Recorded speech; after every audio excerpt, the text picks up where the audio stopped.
Salut à tous. Donc, on est parti par partie. Le long, première séquence dans le mystère et prière. Comment prier? Dans la première partie, tu as la définition. Dans quelques ingrédients à prière. Premièrement, le Seigneur dit par définition, prière est un dialogue entre l'humain et divin. Mais avant de dialoguer avec quelqu'un, il faudrait savoir d'abord les localiser.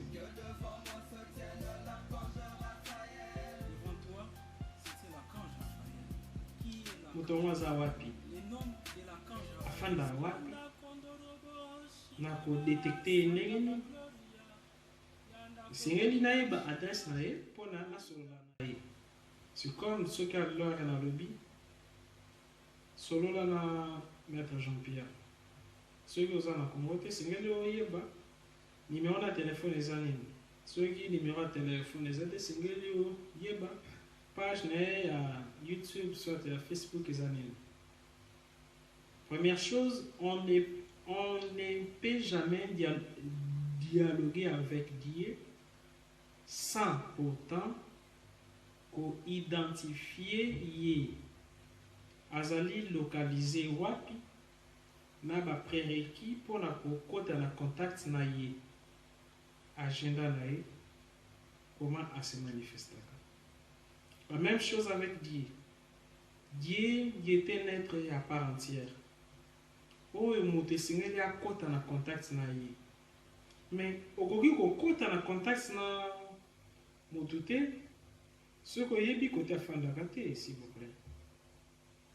Alors, premier trait, où se trouve Dieu avant de communiquer avec lui. Nzamba azala wapi po na o solola na ye. Premier trait, Nzambe aza d'abord nini, aza pe nani. Et singeli oyeba avec qui je vais converser. Je vais parler avec quelle nature d'esprit. Qui est-il ce Dieu-là? Est-ce qu'il est androgyne, bipolaire, protoplasme, esprit, semi-éthérique? Tout Nzamba wazali constitué dans la matière nini. Première chose, Nzambe aza omniprésent. Notez bien. Dieu est partout. Nzambe aza omniscient. Dieu maîtrise tout, connaît tout. Dieu est omnipotent. Nzamba aza na bokasi bonso, aza tout puissant. Mais lorsque un humain fait communiquer avec Dieu, il doit d'abord considérer Dieu comme un être qui habite son être. Et si nous considérons Nzambe comme être oyo azali kofanda na kati na yo, à chaque fois moto ya kolinga a communiquer na Nzambe, ce qui a considéré comme un être extérieur de son corps, communication ana yeko subir diminution, il y a vibration, il y a intensité pour la efficacité à résultat. C'est-à-dire, à chaque fois que vous avez comme moto yazali libanda nzoto na yo, vous allez diminuer force na ya ko agir efficacement na vie na yo, topé na ba circonstances oyo ozali ko belela ye, topé ko invoquer ye. Nzambe azali jamais libanda na yo. Mais Nzambe azana kati na yo. Lorsque tu parles, ils ont la partie à vibration à présence en Nzambe na maloba na yo. Lorsque tu regardes, eza na partie ya vision ya Nzambe na misu na yo. Lorsque tu respires, eza na partie ya vibration ya Nzambe na kati ya respiration na yo. Lorsque tu penses, eza na partie ya pensée ya Nzambe na kati ya pensée na yo. Lorsque tu agis, eza na partie ya agissement ya Nzambe na kati ya ba agissement na yo. Moto na cerveau na ye aza na conscience oyo nyonso yebi, subconscient nyonso bosana, pe super conscience yango wana nde cerveau ya Nzambe na kati ya cerveau ya moto. Moto na kati ya nzoto na ye aza na corps physique, aza na corps éthérique, aza na corps astral, aza na corps mental, aza na corps causal, aza na corps bouddhique, aza na corps atmique, aza pe na corps christique oyo ezali parti ya Nzambe na kati ya moto. Moto na kati ya souffle na ye azali na parti ya pema oyo babengango le ki to pe l'énergie primitive. Ki to souffle ine wana moto ezali souffle ya Nzambe na kati ya souffle ya moto. Moto en réalité aza caracasse inerte. Caracasse moko eboujaka te, mais lorsque la divinité prend alors possession de son mental, de son corps, de ses organismes, l'homme vibre, l'homme mouve, l'homme est devenu un être mouvant ou vivant. Sans la présence ya Nzambe na kati ya moto, moto akomi chaotique, moto akomi inerte, moto akomi kufa, moto akomi liwa. Lorsque moto azoloba azali ko faire dégager parti pe ya Nzambe na kati na ye. C'est pourquoi chaque parole ezala na ba effet na mona ba esprit. Nzambe créa nyonso na liloba. Na kati ya prière pe liloba yeko intervenir. Parce que au commencement était la parole et la parole était avec Dieu et la parole était Dieu. Tout ce qui a été fait fut fait avec la parole. Rien ne fut fait sans la parole. Alors Nzamba tie parole na kati na yo. Na kati ya parole wana eza na pouvoir ya ko créer, eza na pouvoir ya ko détruire. Première terre, il ne faut jamais faire une distinction entre Dieu interne et Dieu externe. Le Dieu qui va t'exaucer dans tes prières ne se trouve nulle part au monde sinon qu'à l'intérieur de tes entrailles. Nzambo yo akopé son réponse na ba prière na yo afin na libanda te, afin na la kati ya nzoto na yo. Considérez comme un Dieu interne. À chaque fois, vous considérez comme un Dieu loin de toi. Vous allez créer frontières psychologiques. Vous allez les barrières entre Yé et Yo. Aussi, dans le livre Esaïe, l'écrivain dit de la part du Seigneur en disant Mato inanga ikangami te pona koyoka bino. Misu nanga izipami te pona kosala. Komona ke ozo souffrir. Komona ke dioza na pasi. Parce que oyo yo omonaka. Nzambe pe amonaka ngo.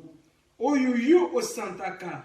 Nzambe pe asantaka ngo. Oyo yo okanisaka. Nzambe pe akanisaka ngo. Mais soki ezali ko agir te. Ezali parce que ils ont la limite, ils ont la barrière, ils ont la corde isolant entre l'humain et le divin qui incorpore notre être. Mais nini ezali ko empêcher ko agir alobi masu. À chaque fois, tu agis contre la loi morale.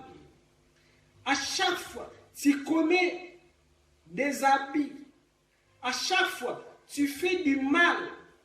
Sache-le, vous allez créer limite entre l'humain et les divins. Vous allez créer dislocation. Rapport na yo na Nzambe ezali ko ale beba. Nzambe aza na kati na yo. Balobi il est 3 fois saint. Sainteté nde force en Nzambe. Si veut que Nzambe azali na kati na yo a se manifester. Ça l'effort. Il y a qu'à accéder à la sainteté. Ça l'effort. Il y a qu'à combattre la force du mal comporte. Donc, les forces du mal, il y a comportement. Sans l'effort, il y a qu'à voix mentale, voix audible, où Nzambe a plaqué dans le cerveau. Okoki ko sala mabe mon côté sans que moral na yo ekebisa yo que monsieur Jean-Pierre, monsieur Intel, madame Intel, mademoiselle Intel ozo sala mabe. À chaque fois moral no ko pekiso o sala mabe. Mais yo osali kaka mabe wana. Ezali ko sala fissure.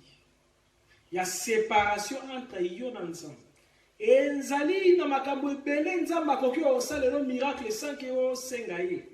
Parce que les grands thaumaturges hiérophantes Jésus-Christ dira avant même boloba ayebini neza posa na bino amona ka fourmi a mwindu batie likolo ya libanga mwindu na kati ya molili pourquoi pas amona problème na yo ayebi suki moko ya mutu na yo avant que ekweya futur na yo ezali lokola passé ensemble il connaît tout en tout et pour tout mais ce qu'azali coagir te ezali parce que yo ozo pesa ye occasion ya ko agir te la vie na yo efficacement. Vous allez kopesa ye occasion te ya ko agir. Alors pour la agir efficacement la vie na yo esengeli premièrement ko ali bundisa mabe nyonso ezali ko conduire cerveau na yo ko ali tosa voix wana etinda ko osala malamu na cerveau na yo. Zala saint na ba acte na yo. Zala saint na ba pensée na yo. Hormis sainteté à vie, hormis honnêteté, et sengeli aussi ko accéder na purification ya corps. À chaque fois, nous autres on est à la saleté. À chaque fois, nous sommes à la saleté. Il y a une saleté et ça domaine à diable. Tu ne peux jamais approcher tes mains ensemble dans la saleté. Saleté dans tous les sens. Saleté corporelle, saleté à vie, saleté morale ou spirituelle. On est à la première partie. Tolobeli, prière, mais essayez d'abord de localiser Nzambe. Tolobi Nzambe, azana kati na yo. Alors, lobi, tokolobe la deuxième partie. Toujours prière. Tokolobe la sikoyo. Deuxième partie, comment prier. Ti toko silisa. Alors, dès qu'on a partagé vidéo, s'abonner à la chaîne Bisso. Merci beaucoup. Tikanzambea Pambolayo. Moto ya kozala touché au fond des années na problème te pour la ko ali sunga biso pour la kozala toujours et na ba méga to évoluer na ba enseignement. Ezaki première partie thème de la prière, lobby deuxième partie ainsi de suite de qui dana profondeur. Numéro à téléphone à mettre avatar Jean-Pierre Manzou, vous avez 00243 81 611 867 00243 81 611 867. Merci.